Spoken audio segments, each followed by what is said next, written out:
বাবা, ৩৫ বছর ধরে আপনি ইমানদারির সাথে চাকরি করছেন, তার বদলে আপনি কি পাইছেন? ডিপ্রেশন আর টেনশন। কিন্তু হ্যাঁ, সম্মানে তো কামাইছি, যেটা হিসাব করতে পারবি না তুই। রহিম চাচা আর হাসান মামা তো আপনাদের ডিপার্টমেন্টেই ছিল, তাই না? তারা কামাইছে কোটি কোটি টাকা, আর আপনি কামাইছেন সম্মান। কিন্তু আমি আমার কাম সবসময় ইমানদারের সাথেই করছি, আর এই বিষয়ে আমি আর তোর মা সবসময় গর্ববোধ করি। কিন্তু আমি এটা ভাবতেছি, ৩৫ বছর ধরে ইমানদারির ঘন্টা বাজাইছেন, কিন্তু শেষে কি পাইছেন? ঘন্টা।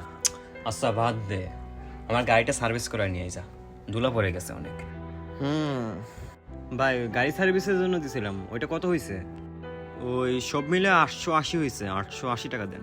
850 দিয়ে ডিসকাউন্ট করে 900 দেন দয়া করে। বিল কি নামে লিখবো বলেন? মাহমুদ হাসান। আপনি মাহমুদ স্যারের ছেলে? আমার বাবা। তাইলে আপনি একটা কাম করেন না, আমার 700 টাকা দেন। না না, ওই যে 600 টাকা দেন। কেন?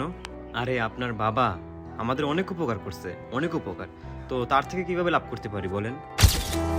কিন্তু হ্যাঁ, সম্মানে তো কামাইছি, যেটা হিসাব করতে পারবি না তুই।